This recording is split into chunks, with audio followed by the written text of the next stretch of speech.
Committee for Monday, January 22nd, 2024 at 5:09 p.m. Mr. Kano, can you take the roll, please? Councilmember Newsma. Here. Councilmember Burns. Councilmember Reed. Councilmember Kelly. Here. Councilmember Harris. Present. With 3, we have a quorum. With the quorum being present, we will continue with the business of the meeting. If somebody could make a motion on the minutes from last time. Yep, I move for the approval of minutes from January 8th, 2024. I'll second. It's been moved by Councilmember Harris, seconded by Councilmember Kelly. All in favor? Aye. Any opposed? Any abstentions? The minutes from January 8th are approved. Bringing us to public comment, I believe we only have one person signed up for public comment. That includes both in person and online. So, Ms. Rudzinski, I will give you a generous 2 minutes. Okay, thank you. I sent you all emails last night and today regarding the Little Beans, and I am speaking as a as a private citizen, but I also want to say that this was not brought to Parks and Rec, and I am the co-chair of Parks and Rec. I think this issue should be sent back to Budget and Finance and back to Parks and Rec. We have never discussed this need. It was not in the most recent Parks and Rec CIP report, which was last Thursday. We have a Gibbs Morrison Center, which is underutilized and has a cafe that's not used. I'm going to suggest that we look into doing that. Also, the report makes it sound like there is a void over in the 8th, 9th, and 4th wards, but Ridgeville Park District, which has been there forever, is doing a superb job. And they have lots of land, they have a field house, they have a house, they could probably use, money and like everybody else. But I don't know if we've even discussed with them. I think our Evanston Parks and Rec should talk with Ridgeville Parks and Rec and help keep our taxpayer dollar under control. We should not be invading, just doing something without talking with them on a working basis. Little Beans is not the only property in town that we could have if we need it, but we as a city have a hard time maintaining property. And I don't know why we would be buying one when tonight at the city council, we're going to be talking about selling this building, and we're going to be talking about all the buildings we haven't been able to maintain. So I'm going to suggest, as the Parks Report Study survey came out last October, we're not done with the report yet. We haven't had the results. What does the public want? They're not calling for another facility. They're calling for us to maintain facilities. And I'm going to say, let's wait. Let's get the public input, and then let's let Parks and Rec engage with the public and decide what path we want to go. Thank you very much. Thank you, Mary. Is there anybody else? One last check. I don't see anybody, so we will continue with the consent agenda. So far, we have removed items A8, A9, and A12. Is there anything else anybody would like to remove from the consent agenda? Okay, the chair will entertain a motion on the consent agenda minus items A8, 9, and 12. I move for the approval of the consent agenda minus items A8, A9, and A12. Second. It's been moved by Councilmember Harris, seconded by Councilmember Kelly. All in favor? Aye. Any opposed? Any abstentions? The consent agenda minus items A8, A9, and A12 is approved. Bringing us to item A8. Sure. I just had a question about. Let's make a motion first. I'm sorry. I'd like to move item A8, approval of a 1-year extension to the contract with Backflow Solutions Incorporated for cross-connection control management program services, RFP 19-61. Second. Moved by Councilmember Kelly, seconded by Councilmember Harris. Is there any discussion on item A8? Yeah, Councilmember Kelly. So I just had a question as to, I'm very concerned about the percent of sole source contracts, but when we extend contracts, when does it become considered a sole source? Like if, could we extend year to year? I'm just wondering why this wouldn't be considered. How does that work in terms of extending contracts and like sole source? Chair Newsma, members of the committee, Darrell King, Water Production Bureau Chief. So with this contract, it's So with this request, it's part of a contract that was originally part of this RFP 1961. And so as part of that, it had a 2-year agreement and then 3 one-year options to renew it. And so my understanding is because it was part of that original contract or that original agreement, it wouldn't be necessarily a sole source. Now, like next year, if I came and now it's outside of that 3-year, 1-year options, then it would come as a sole source. Okay, thank you very much. So the optional extensions, just so I'm understanding, do we do this, I mean, is this common practice to have optional extensions? It's pretty common, yes. Okay, so like what would be another, if you have it off the top of your head, I'm just trying to understand how this works. I know a lot of our software as a service contracts are set up like Okay. that, so Okay, thank you, no, I appreciate it. I just wanted to, thank you very much, that's all. you're welcome. Any further discussion on item A8? Seeing none, all in favor, say aye. Aye. Aye. Any opposed? Any abstentions? Item A8 passes, bringing us to item A9. I'd like to move item A9, the approval of contract amendment number 1 to the agreement with MKSK Incorporated for the Beck Park Expansion Project, RFQ 22-31. Second. It's been properly moved by Councilmember Kelly, seconded by Councilmember Harris. Is there any discussion on item A9?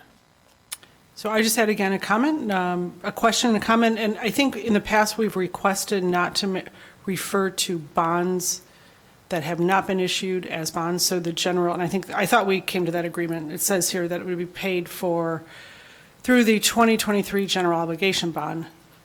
We didn't issue bonds in 22 or 23. So I guess I just, you know, and I've done enough consulting now with various entities and establishments to know that you can't have a 2023 bond if there were no bonds issued in 2023.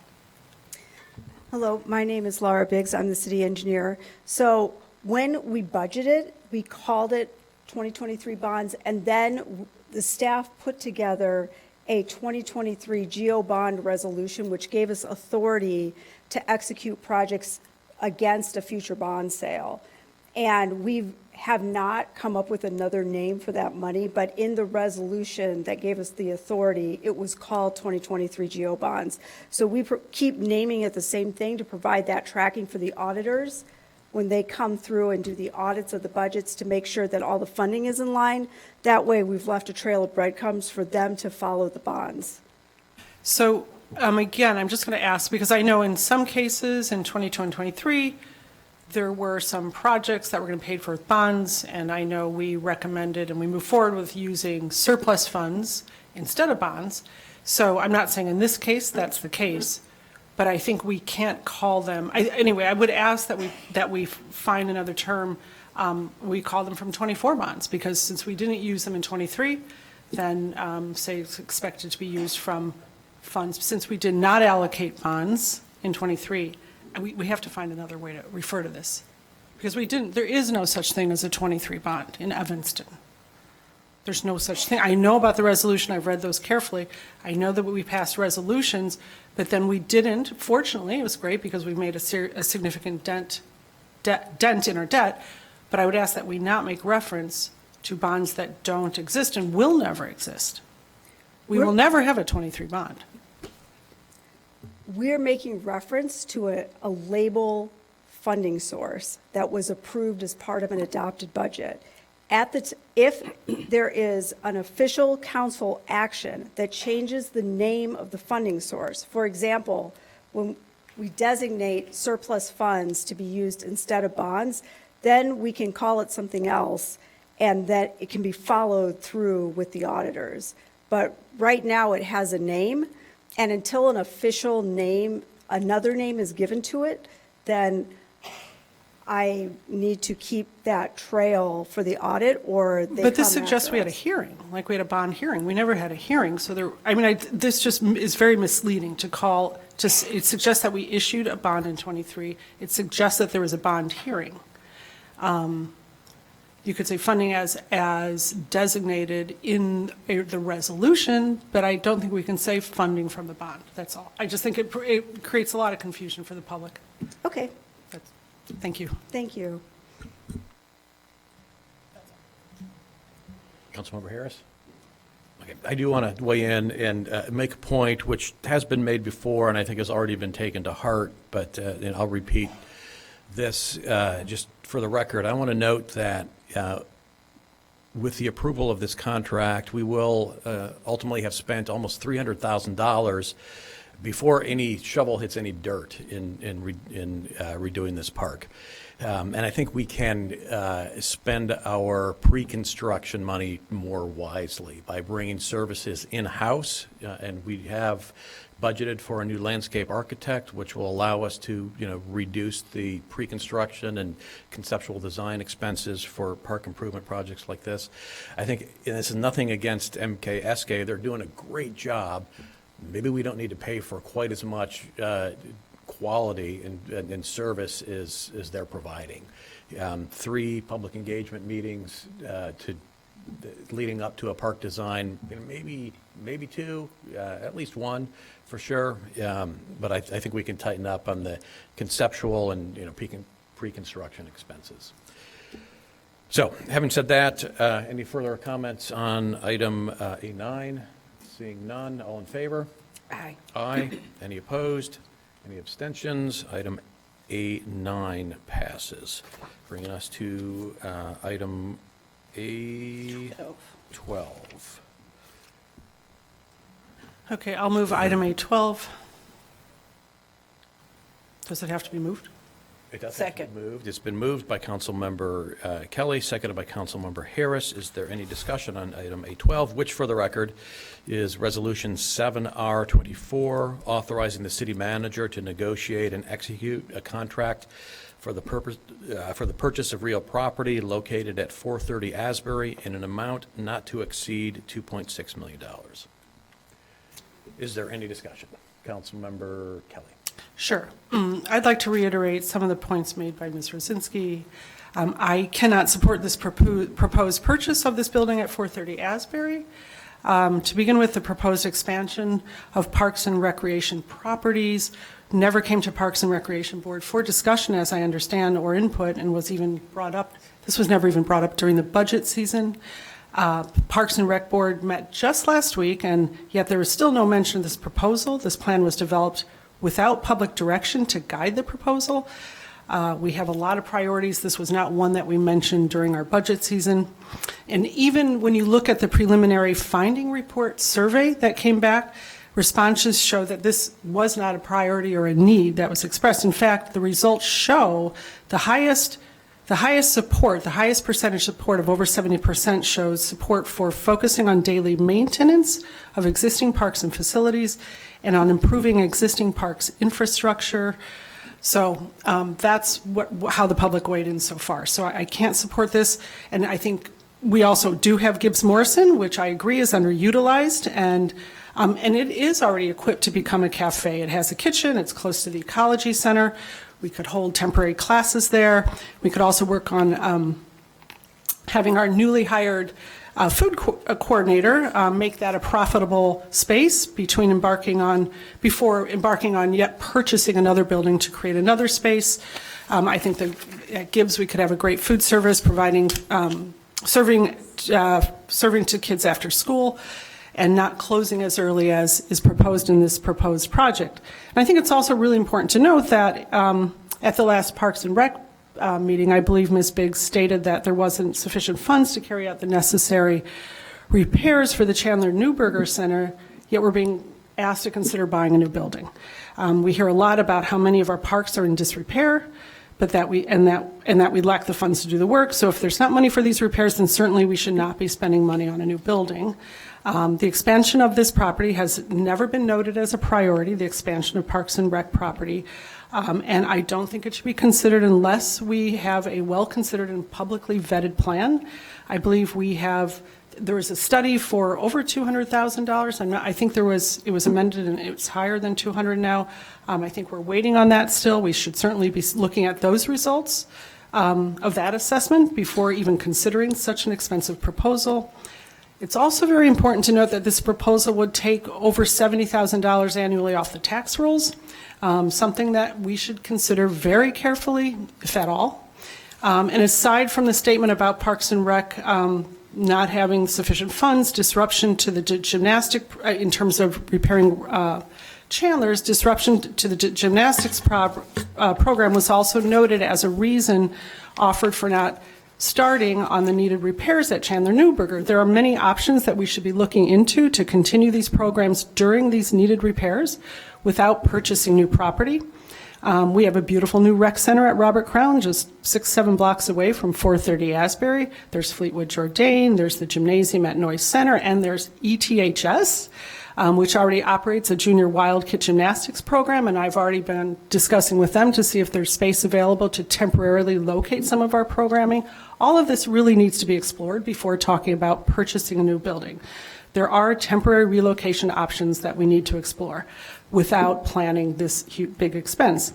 And beyond the financial planning reasons, the proposal seems to also generally ignore the many assets already in place in South Evanston that are paid for by residents. The new Robert Crown Center is one. The Ridgeville Park District is in the 9th Ward, does in fact already have a community center and field house. Despite 430 Asbury's proximity to the Ridgeville Park District, there's really almost no mention of it in the document. As of recently, from what I understand, no one has reached out to really engage in discussions with Ridgeville Park District and consult with them about this idea and assess the needs prior to moving this forward, which seems like this would be logical since they operate a taxpayer-funded park district where this proposed property purchase is located. So I'm appealing to my colleagues to work together to really scrutinize such expenditures in order to keep the cost of living down for our residents. This purchase was not part of any public request nor part of the 2024 budgeting discussions or priorities. It was developed relatively off to the side without Parks and Rec Board engagement, and it's now being rushed forward, I feel. It should not proceed without review and discussion with the Parks and Rec Board and with the Finance and Budget Committee. And if throughout the course of this year, this is what I would recommend, it's determined that we do need to expand third spaces and rec centers in the 9th Ward, then let's bring this forward as a proposal during the 2025 budget season. Thank you. So with that, I would like to refer this to the Parks and Rec Board so it can be properly vetted, and also to the Finance and Budget Committee.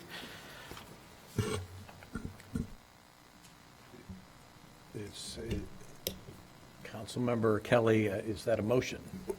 That was a motion. Is there a second for that motion?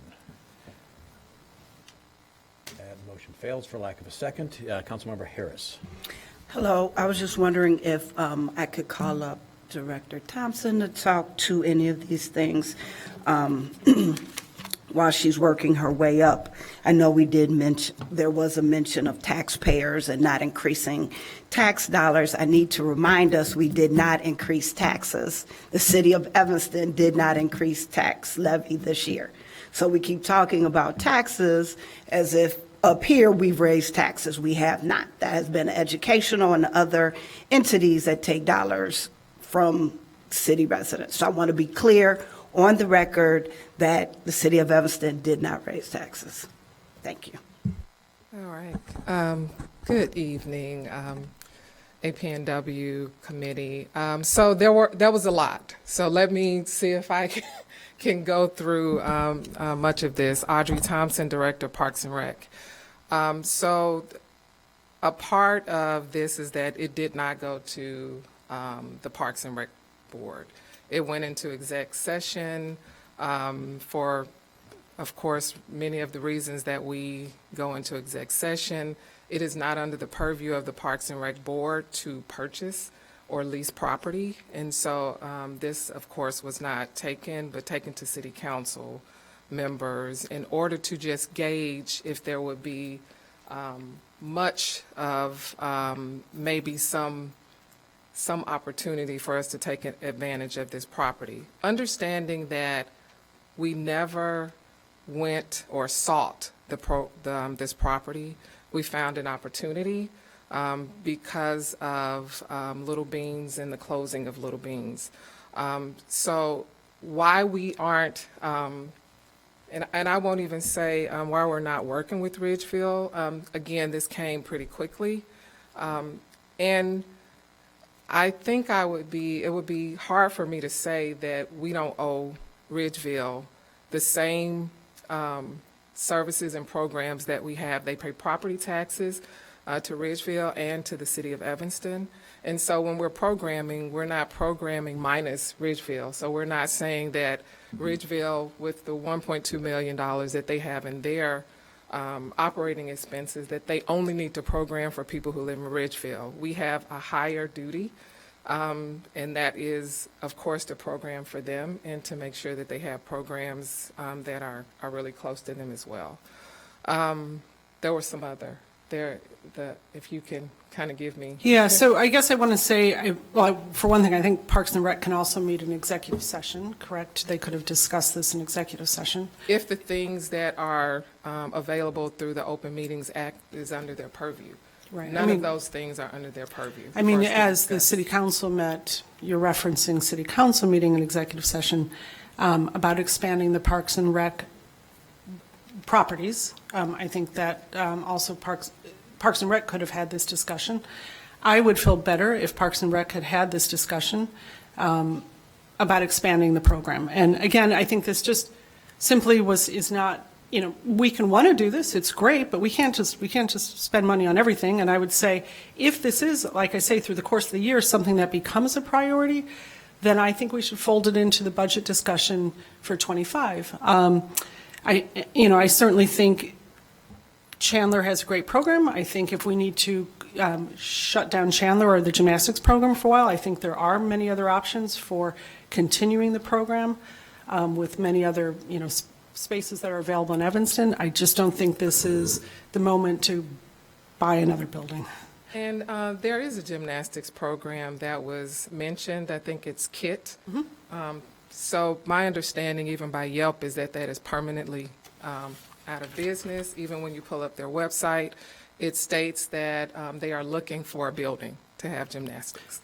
And so I'm not sure of that program. The Junior Wildcats, that exists now. Junior Wildcats. No, that's going on at the high school. I know a lot of people have their kids going there now. Plus also that is high school and No, junior, that's before high school. Okay, so the one that I was sent, that particular program is not a part. It is out Okay, of that's a business. different one. Right, yeah. And it was KIT, something related. A lot of kids and cats. Understanding also that we have 174 individuals on our waiting list. So I would think that if there were other programs, even the ones that have left Little Beans, if there was a wide range of programming for gymnastics, even at the high school, that people would take advantage of them. And I will say that represents over 380 registrations for wait list and 174 individuals, specifically individuals with over, close to 400 registrations on the wait list. And so that is just for our programming. That doesn't include those individuals that are no longer able to take advantage of programming at Little Beans. And so again, this came up pretty quickly. This was not something that we pursued. Is it an opportunity that I feel like we should take advantage of? Absolutely. Not only for the reasons that are in the proposal, but just to highlight a few of those. The fact that we don't have a place for our special rec program specifically is an issue for us. It's been an issue for me since I started, especially since every year we are looking for camp space. And of course, you have to have a specific building in order to have these types of camps. So right now, we're just kind of all over the place. I think it sends the wrong message that, you know, a city that is that deeply involved with equity is still looking for a home for our special rec programs. I know we brought up Ridgeville. Again, I am not against working with Ridgeville, understanding also that the programming that can exist in Little Beans can literally be expanded from what we currently have and placed into the Little Beans building. And so I know that that might be more difficult with staffing that may be available for Ridgeville. We literally have staff to move from ecology, but that's just not staff, that's also our animals. So we're talking about moving animals to other places, but we have to have a special place for our animals. So this is an opportunity. I just don't know that this opportunity will be available later. And if we don't take advantage of this opportunity now, my understanding, and Paul can probably speak more to this, that the owner will sell the property for either townhomes or condos. I know that that is really not something that I would want to see that property turned into, but I do know that that is why we have acted so abruptly. Not without planning. I know that you have before you all a pretty specific plan as to what we would do with the building. And so it is not without planning, but when you already have dedicated staff who are already programming our spaces, this is an extension of the plans that we already have for our Parks and Rec department. Thank you. Again, go ahead. I'd like to weigh in here, too. I'm on the fence on this one. This is an opportunistic acquisition, or this would be an opportunistic acquisition. It's not something that it's been part of a strategic plan. It's not something that fills a need that we have previously discussed. I'm not suggesting the need isn't real and it doesn't exist, but it's not a need that has been brought to our attention and something put on our radar for our consideration. It's an entrepreneurial kind of approach. If something crosses your desk where it might be a good deal, it's worth having a look at. And so I do appreciate staff taking advantage of this opportunity, which did kind of come out of nowhere, and turning this into something that is worthy of our consideration. I want to encourage that kind of approach throughout the staff level. Think entrepreneurially, and think beyond the box, and bring us proposals like this. Doesn't mean we're automatically going to approve them. And so I'm not questioning the process here. This was the time, the clock was ticking, and the property isn't going to stay on the market forever. So staff did what they had to do to bring a viable proposal to us. And given the time constraints, it is a well-conceived plan, a well-conceived business plan. And the way I am evaluating this is, on the one hand, it's financial. $2.8 million kind of total acquisition cost, which would allow us to expand services. And if we look at the financial projections for the first full year of programming, which would be 2025, you're projecting $202,000 kind of net income on this property. So it is an acquisition that would pay for itself. How long would it take to pay for itself? Simple math says 13.9 year, simple payback. Is that enough? Probably not if you're in the real estate business, but we're not in the real estate business. We are city government. We exist to provide services to the residents of the city of Evanston. So the second lens I'm looking at here is, if we have $2.8 million to acquire this, or it would take to acquire this, is there something else that we could spend that $2.8 million on that would benefit the city as well? answer to that question is 100% yes. Given the state of, most of our parks desperately in need of capital improvement and any other number of things that are worthy of our financial attention in this community. So all this leads me to the conclusion that I really don't know. This is a tough one. So I'm going to leave my comments at that. Councilmember Burns, you want to weigh in on this one? Let the record reflect that Councilmember Burns. Sure. Good evening, everybody. Not really on the fence about this one per se. I've said this many times in closed session. I'll say it in open session. I am looking for the city to behave in much more of an entrepreneurial way. And you can plan to be more entrepreneurial, right? Being entrepreneurial is not just saying we're gonna pursue every and anything. It's about having an idea of what you're looking for. And I think what I like in this plan is that if you read it, you'll see that there's a demand that we're trying to meet. And the more we can meet those express demands, especially, right? We spend a lot of time up here speculating on what we think people might want. But when we have people like the pickleball community or folks that want more for early childhood programming, gymnastics, what have you. I think the more we respond to that, the more enriching and the more vibrant we make Evanston, right? And so I'm excited about that opportunity to meet a demand. I'm excited about the opportunity to make Evanston a little bit more livable, more enjoyable, to make it give folks another reason to stay here or to locate here. That's exciting to me. And I don't think we wait, 12 months or whatever it is for another budget discussion to have the discussion. So I agree with you, Councilmember Nusma, that I appreciate that you have brought this forward. And I encourage our staff to continue to bring these type of things forward. And we can figure out a way to plan for it. But we should plan to be more entrepreneurial as a city.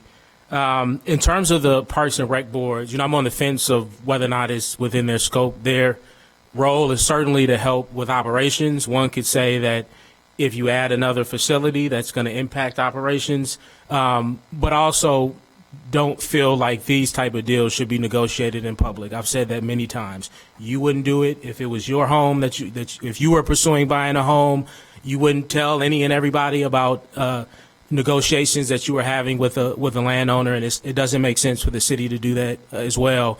Now that we're at this point, especially if there is some time, if we have some time, and I don't know what the landowner is saying at this point. I mean, I wouldn't mind if we wanted to give some time for our Parks and Rec to discuss this in exec, if that were appropriate. I would not mind that, as long as it didn't.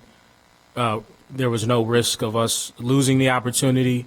But again, I feel good about this. And the only thing I'd say is if the city manager and staff want to work on a way to build these types of, to give us the ability to act on these things and to build something within our budget process that allows us to act on these type of opportunities, I'd be open to that. But it's absolutely something we should be doing as a city.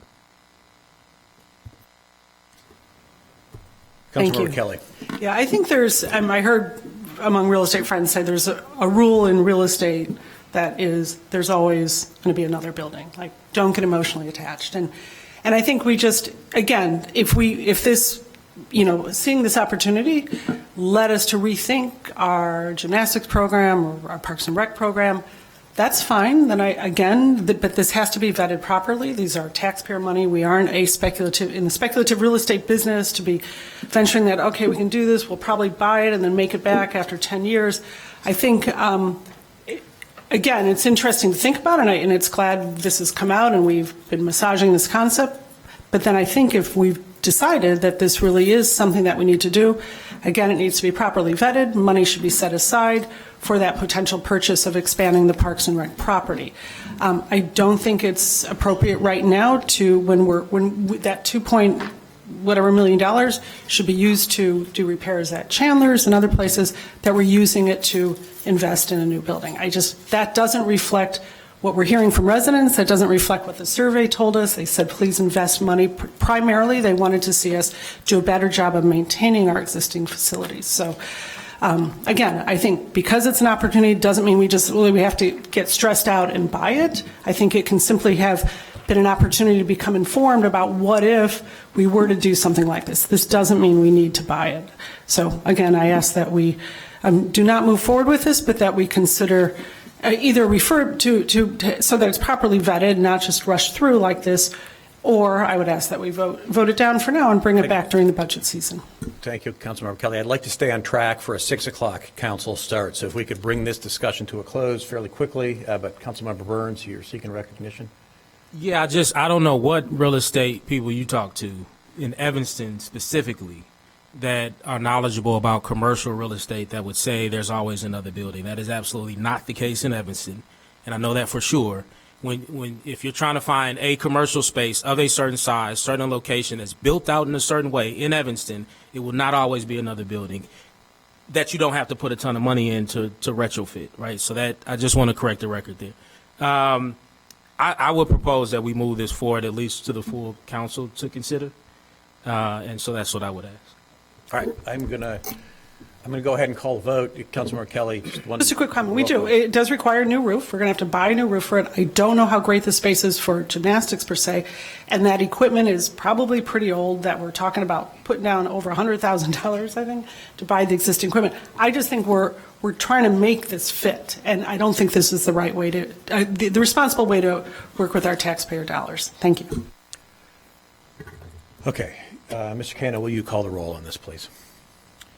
Councilmember Newsma. I'm going to be a soft no. Councilmember Burns. Yes. Councilmember Kelly. No. Councilmember Harris. Yes.